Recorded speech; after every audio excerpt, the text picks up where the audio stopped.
Disconnect हो गया था। अब लोग वाटर रिटेंशन पे चल रहे थे हम लोग। तो अगर आपके टखने में स्वेलिंग है और यूरिन की मात्रा घट गई है, आपको लगता है कि ब्लैडर खाली नहीं हुआ यूरिन पास करने के बाद भी, और उसकी इन दोनों सिम्टम्स की वजह से बाकी सिम्टम्स एडिशनल हो रहे हैं, तो ये सभी कंडीशन, ये ट्रीटमेंट नीचे दिए हुए हैं। K7 SP6 9 ST28 GB4 CV9 UB20 22 23, इन सारे पॉइंट को हम टोनिफाई करेंगे। इससे आपका टखने में सूजन या पैर में सूजन या टांगों में सूजन ठीक हो जाता है। अगर आपका इसके साथ हार्ट भी अगर इन्वॉल्व हो, इसका इफेक्ट हार्ट तक अगर पहुंच गया है, तो सिम्टम्स आपके बढ़ जाते हैं। क्या बढ़ जाएंगे? पल्पिटेशन हो सकता है, ब्रेथलेसनेस हो सकती है, हाथ आपके ठंडे हो सकते हैं, किडनी वाले में आपके पीठ और पैर ठंडे होते हैं। अगर हार्ट में अगर आ गया है तो फिर हाथ में भी ठंडकपन आ जाएगा। हाथ को छुएंगे तो हाथ आपका ठंडा महसूस करेंगे। जब आप किसी से हाथ मिलाते होंगे तो महसूस करते होंगे किसी का हाथ बहुत ठंडा, किसी का हाथ बहुत गर्म, किसी का छूने का ही मन नहीं करता। तो इससे आप हाथ छू करके अंदाजा लगा सकते हैं। चलिए अभी आज के समय में आप मत ट्राई करिएगा, क्योंकि इस समय किसी को छूना अलाउड नहीं है, सोशल डिस्टेंसिंग बना के रखना है। तो जब ये सारे सिस्टम खत्म हो जाएंगे तो आप सबके जो है छू करके देखिएगा, सबके आपकी हाथ की हथेली, कुछ नहीं तो आप अपने फैमिली में ही देख सकते हैं कि अगर आपकी फैमिली में 6 मेंबर्स हैं, तो 6 फैमिली मेंबर्स का आप हाथ को टच करेंगे तो उसकी छूने का एक्सपीरियंस आपको अलग मिलेगा। आपको किसी का गर्म होगा, किसी का ठंडा होगा, किसी का हार्ड होगा, किसी की स्किन लूज होगी। तो इन सब चीज़ों को देख करके भी हम डायग्नोस करते हैं। तो आगे आपको इन चीज़ों की भी प्रैक्टिस करनी है, हाथ को छूने की। जब आप बार बार छुएंगे कुछ समय तक कुछ लोगों का, तो आपको बिना पढ़े आपको एक्सपीरियंस होने लगेगा कि किस एलिमेंट की डिफिशियंसी है या कौन सा एलिमेंट एक्सेस है। तो ये भी एक डायग्नोसिस का पार्ट है आपका। तो इसी तरह से बॉडी के अलग अलग पार्ट को भी छू करके डायग्नोस कर सकते हैं। छू करके, सूंघ कर करके, देख करके, उसके रिएक्शन को देख करके, जैसे आंखों के रिएक्शन को देखकर आप समझ जाते हैं कि अगले की मंशा क्या है, ठीक उसी तरीके से आप कुछ भी देख करके डायग्नोस कर सकते हैं। जैसे आप सूंघ करके डायग्नोस कर सकते हैं कि खाना कितना स्वादिष्ट बना है, इसी तरह से हर बीमारी को हम सूंघ करके समझ सकते हैं कि इसको क्या बीमारी हो सकती है। हर बीमार पेशेंट का स्मेल अलग अलग तरीके का होता है, तो ये आपके एक्सपीरियंस पे डिपेंड करेगा। तो अगर हार्ट इन्वॉल्व है तो पल्पिटेशन, ब्रेथलेसनेस, ये तो कॉमन सी बातें हैं कि हार्ट इन्वॉल्व है तो ये चीज़ें होती हैं। तो जो मेन सिम्टम है आपके कोल्ड हैंड्स, ये सिम्टम आपका अलग है, ये आपको कंफर्म करता है कि हार्ट भी आपका इन्वॉल्व है। ओडेमा ऑफ हार्ट, ये आपका टेस्ट से पता चलता है, या वहाँ पे हार्ट के पास टच करके पता चलता है कि कुछ अलग सा उभरा हुआ महसूस होगा। तब हम ये ट्रीटमेंट तो लगाएंगे ही लगाएंगे। इसके साथ में ये लिखा हुआ है if heart is also involve, तो ये 2 पॉइंट है, GB14 और UB15। UB15 आपका हार्ट का बैक शू पॉइंट है, और GB4 एनर्जी को बूस्ट करने का पॉइंट है। तो ये 2 पॉइंट हम उसमें ऐड कर देते हैं। अगर आपका लंग साथ में इन्वॉल्व है तो ये सिम्टम्स आपको आएंगे, पतला बलगम निकलेगा, खांसी, अस्थमा, काम करने पर सांस फूलना, प्लूरिसी और टीबी। प्लूरिसी का मतलब लंग्स में पानी भर जाना। तो अगर ये सिम्टम आ रहा है तो हम नीचे लंग्स के 3 पॉइंट आपके दिए हुए हैं, LU7 UB13 और GB12। UB13 आपका लंग्स का बैकस्टू पॉइंट है, अलार्म पॉइंट है। UB13 के ठीक साथ ही GB12 होता है, बिल्कुल दोनों पॉइंट सटे हुए होते हैं। और LU7 इसका जो है लंग्स का पैसेज पॉइंट है, यानी कि लियो कनेक्टिंग पॉइंट है। इस पॉइंट को टोनिफाई करने से अपने पेयर ऑर्गन से एनर्जी ट्रांसफर होकर आ जाती है, तो इसलिए ये पॉइंट आपको एडिशन किए गए। तो अगर हार्ट के सिम्टम्स इसके साथ में आ रहे हैं तब तो हार्ट के पॉइंट एडिशन करेंगे, अगर लंग्स के सिम्टम आ रहे हैं तो लंग्स के पॉइंट्स एडिशन करेंगे, दोनों के ही सिम्टम्स आ रहे हैं तो दोनों के ही प्रोटोकॉल इसमें हम एडिशन करेंगे और सभी पॉइंट आपके टोनिफाई होंगे, यानी कि व्हाइट मैग्नेट अप्लाई होगा, आपका व्हाइट मैग्नेट अप्लाई होंगे। इसी तरह से दिया हुआ है empty heat rising due to kidney yin deficiency. हम लोगों ने पीछे किडनी इनडिफिशियंसी की बात किए थे यहाँ पर, जब हम किडनी की सिंकिंग पढ़ रहे थे, यहाँ पर, तो यहाँ पर हम लोगों ने पढ़ा था कि अगर स्वप्न दोष हो तो किडनी इन की डिफिशियंसी होकर के एम्प्टी हीट बढ़ जाती है, जिसके कारण कामुक स्वप्न आकर वीरपात हो जाता है। इसके साथ हमने बताया था कि मोनोपोज के जितने भी सिम्टम्स आते हैं वो भी आपका किडनी इन डिफिशियंसी है।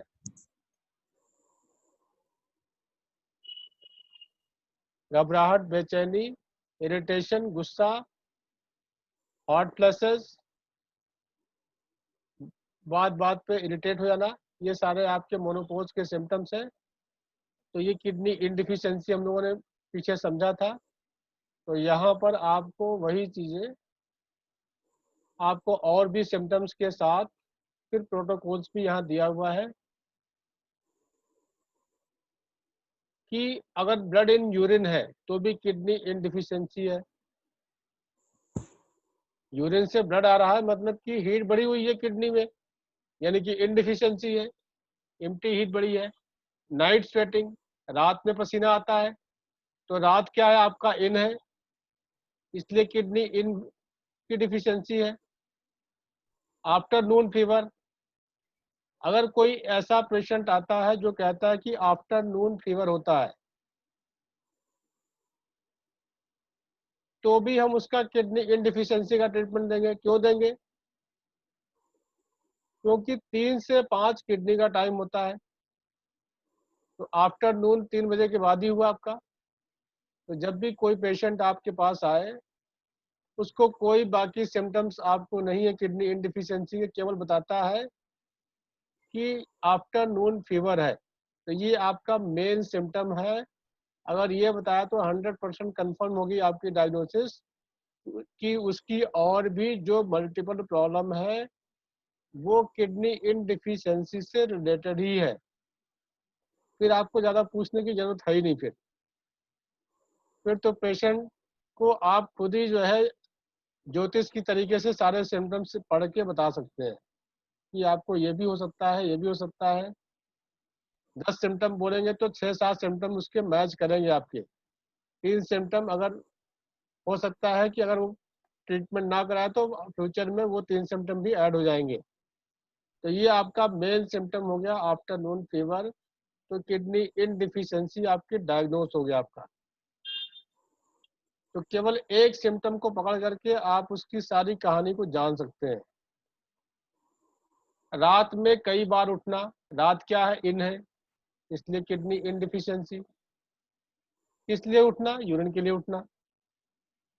प्रातः बहुत जल्दी उठ जाना, लो ग्रेड फीवर हमेशा बने रहना, तो भी किडनी इनडिफिशियंसी। फीवर महसूस नहीं होगा लेकिन हम चेक करेंगे, फीवर महसूस होगा लेकिन चेक करेंगे तो फीवर लो टेम्परेचर आएगा, 97 हो सकता है, 96 आ सकता है, 95 हो सकता है। इससे नीचे आ गया तो फिर तो कोलैप्स ही कर जाएगा। तो लो ग्रेड फीवर आ जाता है, यानी कि 98 से नीचे, तो भी हमारा डायग्नोस हुआ कि किडनी इनडिफिशियंसी। रेस्टलेसनेस एक कॉमन सिम्टम है, ये किसी में भी हो सकता है। तो ये एडिशनल सिम्टम में हो सकता है, ये जरूरी नहीं कि ये हो। रात में गला सूखना, dry throat at night. Night क्या है आपका? इन है, तो रात में गला सूखता है तब इन का ट्रीटमेंट, दिन में गला सूखता है तो यांग का ट्रीटमेंट।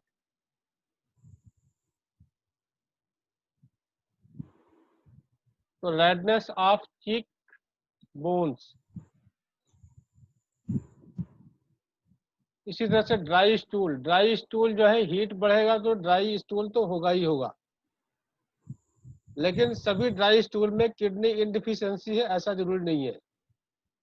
लीवर की स्टेग्नेशन में भी स्टूल ड्राई हो जाता है, स्टमक में हीट बढ़ गई तो भी स्टूल ड्राई हो सकता है। तो ड्राई स्टूल आपका किडनी इनडिफिशियंसी की वजह से हो सकता है, जरूरी नहीं है।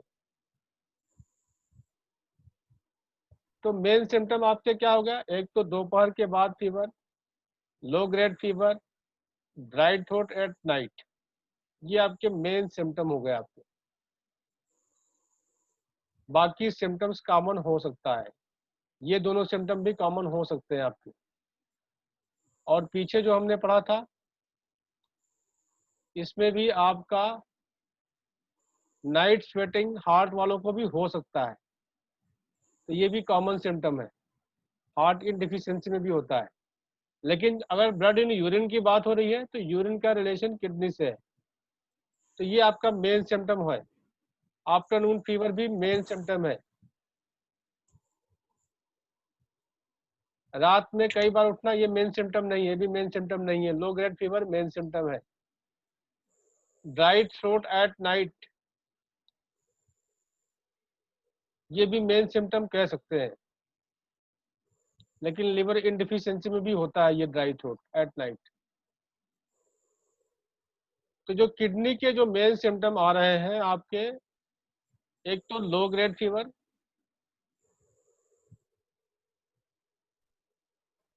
दूसरा ब्लड इन यूरिन, और आफ्टरनून फीवर, ये 3 मेन सिम्टम है। बाकी सिम्टम्स कॉमन हो सकते हैं। जैसे आप बुक्स पढ़ते हैं, आपको किडनी इनडिफिशियंसी पढ़ा, लिवर इनडिफिशियंसी पढ़ा, तो आप कहेंगे कि ये भी मैच कर रहा है, लिवर वाला भी और किडनी वाला भी मैच कर रहा है, तो हम ट्रीटमेंट किस चीज़ का करें? लिवर का करें या किडनी का करें? तब ऐसे कंडीशन में हम यहाँ से डिसाइड करते हैं कि मेन सिम्टम किसका है, लिवर वाले का है या किडनी वाले का। तो blood in urine main symptom, afternoon fever main symptom, और low grade fever main symptom. Sir इस एक्सक्यूज मी, हाँ जी सर रात होने से कह रहे हैं आप, जी। फिर उसके नेक्स्ट स्टेप प्रातः बहुत जल्दी उठ जाना, तो हाँ जी, प्रातः यहाँ आ गया तो उससे फिर यिन नहीं रहा। तो इसीलिए तो ये कॉमन सिम्टम में आ गया ना। ये कॉमन सिम्टम कई चीजों में हो सकता है। ओके। जी जी जी। तो हमें मेन सर यिन और यांग का जो हम अंतर समझेंगे, क्या इसी उससे समझेंगे कि रात है या मतलब दिन है? यिन जी, और यांग डेफिशिएंसी क्या इसी से अगर रिलेट करेंगे अगर हम? कोई प्रॉब्लम रात में एग्रीवेट हो रही है, तब हम वहां पर उसको इन और यांग के अकॉर्डिंग देखना पड़ेगा हमें। जब कोई प्रॉब्लम दिन और रात से मतलब ही नहीं है, तो फिर दिन उसका उसका रिलेशन ही खत्म हो गया फिर। लेकिन कोई स्पेसिफिक प्रॉब्लम कहता है कोई पेशेंट कि हमें स्पेसिफिक रात में ही ऐसा होता है, तब हाँ ये जी। हमारी इनडिफिशियंसी हो गई। अब क्या सिम्टम आ रहा है तो किस ऑर्गन से रिलेशन है, ये भी देखना होगा। सर इसमें आपने थिंकिंग में हमने देखा पहले, फर्स्ट किडनी यांग स्टार्ट बीइंग डेफिशिएंट। आवाज स्लो आ रही है। तो हेलो, हाँ जी, अब बताइए, हमने आवाज तेज कर दी। किडनी यांग स्टार्ट्स बीइंग डेफिशिएंट, शुरू में ये होता है। After a prolong such period kidney की starts sinking and then or more of the following symptoms appear. ये मतलब ये चीज मुझे समझ नहीं आ रही कि हम पेज नंबर बताइए। किडनी पेज नंबर इंग्लिश में 64 एंड 65 पे है। तो किडनी यिन डेफिशिएंसी हम कैसे समझेंगे और यांग डेफिशिएंसी डिफरेंशिएट कैसे करेंगे?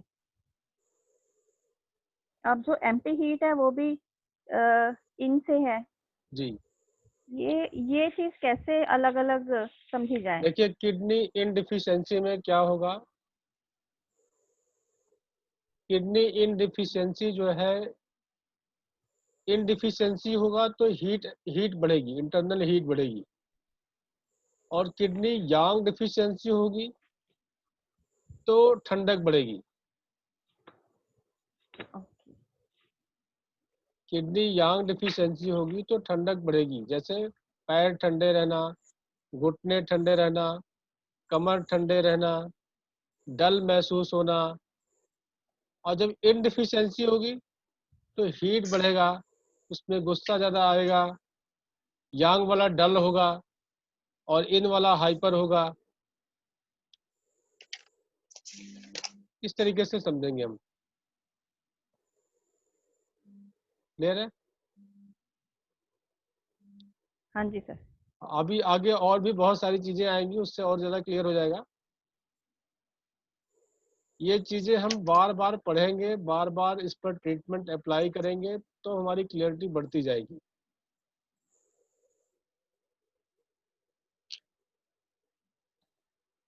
इन यांग के बारे में खूब डिटेल में पढ़िए जो आपके बुक्स में दिया हुआ है, और उसकी सारी थ्योरीज को पढ़िए। थ्योरीज को पढ़ने के बाद इसको कोरिलेट करिए, और इसको हम अगर 100 बार भी पढ़ लेंगे इस किताब को, इस बुक को, तो 100 बार आपको नई चीजें मिल जाएंगी। आपको इस बुक की इतनी ठीक है सर। इम्पोर्टेंस है। ओके। तो इस तरह से आपका नीचे आपका ट्रीटमेंट इसका लिखा हुआ है। और इसका मेन सिम्टम स्वप्न दोष भी हो सकता है, अत्यधिक एक्सेसिव सेक्सुअल डिजायर भी हो सकता है। तो भी हम इस कंडीशन में इन सारे पॉइंट्स को टोनीफाई करेंगे। अभी आप किडनी के चैप्टर में इसी बुक में आगे जाएंगे तो ये किडनी इनडिफिशियंसी का ट्रीटमेंट आपका थोड़ा सा चेंज है, उसमें पॉइंट का प्रोटोकॉल चेंज है। इसमें से कुछ पॉइंट्स हटा दिए गए हैं, उसको और शॉर्ट में कर दिया गया है। तो हम वो शॉर्ट पॉइंट भी लगा सकते हैं। उसमें आपका केवल है K3, 6, 9, 10 और SP6, CV1 और 4। तो इसमें एडिशन जो किया गया है K2 इसलिए एडिशन किया गया हीट को निकालने के लिए, क्योंकि किडनी का हीट पॉइंट है। H5 आपका हार्ट का हीट पॉइंट है। Lu7 लंग्स का हीट पॉइंट है, हॉटनेस पॉइंट है लंग्स Lu7। Lu10 आपका हॉटनेस पॉइंट है। ये आपको जो है, ये बहुत ज़्यादा बढ़े हुए सिम्टम्स को ठीक करने के लिए इसमें कुछ पॉइंट और ज़्यादा एडिशन किए गए। अदरवाइज किडनी इनडिफिशियंसी के आगे की प्रोटोकॉल में आपको दिया हुआ है K3, 6, 9, 10 और SP6, CV1 और 4।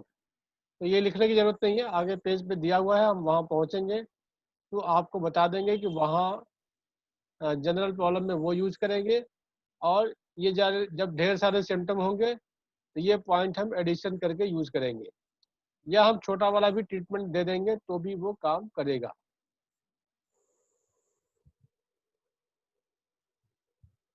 अब इसके बाद आपका कोलैप्स ऑफ पी। सर ये भी टोनिफाई है क्योंकि बिकॉज ये सारा डेफिशिएंसी की बात हो रही हाँ थी, जी, है हाँ ना? जी, ये सारा टोनिफाई है। जिसके बुक में नहीं दिया है वो कर लीजिए। सर इसमें तो वो वाले है ना सारे हॉटनेस एंड हीट वाले भी हैं पॉइंट्स, तो हाँ उनको जी, भी एक्सेस करेंगे, मतलब टोनिफाई करेंगे उनको भी। ये empty heat rising due to kidney yin deficiency, empty heat तो ऑलरेडी राइज कर रही है, तो हॉटनेस पॉइंट को फिर टोनिफाई किस लिए किया जा रहा है? ये इनडिफिशियंसी है ये। अच्छा, इसलिए एक मिनट हम आपको हीट एंड हॉटनेस पॉइंट। हम क्लियर करते हैं आपको। इसमें जो है ये पॉइंट आपको थोड़ा सा इसमें चेंज करना पड़ेगा, टोनिफिकेशन सेडेशन आपको इसमें से K2 H5 Lu7 और 10, एक बार फिर से इसको क्लियर कर लीजिए, आप लोग नोट कर लीजिए, सारे पॉइंट इसमें टोन नहीं होंगे। K2 H5 Lu7 और 10 ये सारे पॉइंट आपके सेडेशन होंगे, बाकी सारे पॉइंट टोनिफाई होंगे। ठीक है सर, थैंक यू। क्लियर है? क्योंकि K2 आपका हीट पॉइंट है, H5 आपका हॉटनेस पॉइंट है, और Lu7 भी हॉटनेस पॉइंट है, Lu10 आपका हीट पॉइंट है। तो ये पॉइंट आपके सेडेशन होंगे, बाकी सारे पॉइंट आपके टोनिफाई होंगे आपके किडनी इनडिफिशियंसी में।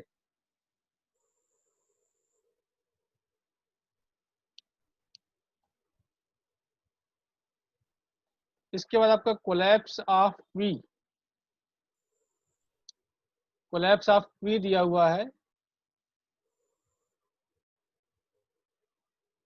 P का एकाएक गिर पड़ना,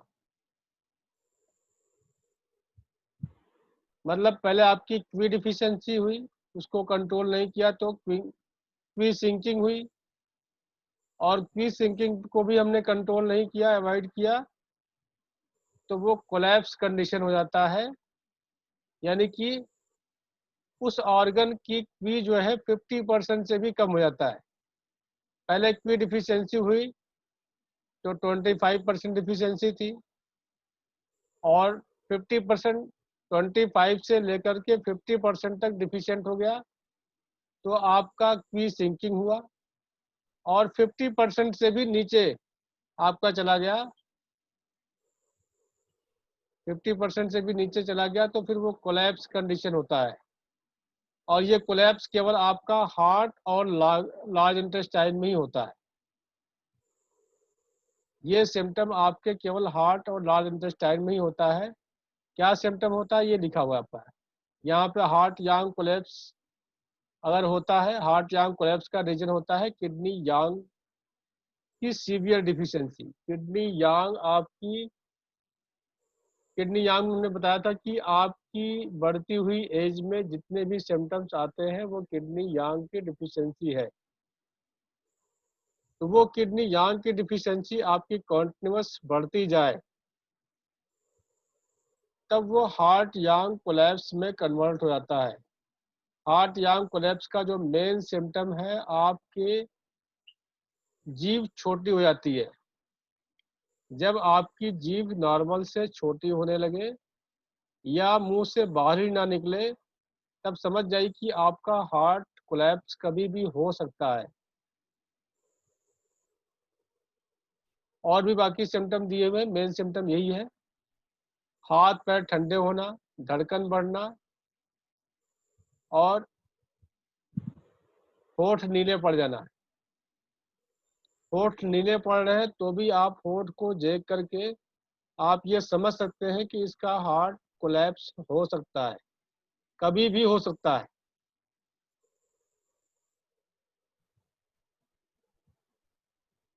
तो आपका ट्रीटमेंट, अगर आपने पहले से डायग्नोज कर लिया, ये आप ट्रीटमेंट को टोनिफाई करेंगे तो वो हार्ट को कोलैप्स होने से बच जाएगा वो।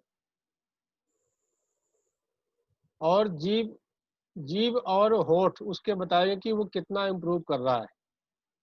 उसका जो होठ का नीलापन है वो कम होता जाएगा, जो जीभ अंदर चली गई है वो धीरे धीरे बाहर की तरफ आने लगेगा।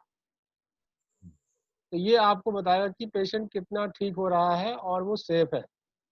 तो ऐसे केस में इसको एक दिन भी ये प्रोटोकॉल मिस नहीं करना है। अगर ये जब तक लग रहा है पॉइंट वो कोलैप्स नहीं करेगा। तो ये, इसके बाद आपका लार्ज इंटेस्टाइन में कोलैप्स होता है। उसके लिए जिम्मेदार होता है कि स्प्लीन, स्टमक, एसाई, एलाई, यानी कि आपके जितने भी गेस्ट्रो इंटेस्टाइनल ट्रैक है, ऑर्गन है उससे रिलेटेड, इन सभी में एनर्जी कम हो जाए, इन सभी में एनर्जी एक साथ कम हो जाए। एसपी, एसटी, एसआई और एलआई चारों में अचानक से एनर्जी कम हो जाए, अचानक से तो नहीं होता है, डे बाय डे कम होते होते चारों में बहुत ज़्यादा कम हो जाए तो लार्ज इंटेस्टाइन भी कोलैप्स कर जाती है। कोलैप्स होता है तो क्या होता है, एनस गुदा बाहर निकल जाता है, डायरिया हो सकता है, कॉन्टिन्यूस डायरिया चल रही, क्रॉनिक डायरिया, तो ये भी एक कोलैप्स का सिम्टम है। कोई ऐसा पेशेंट जो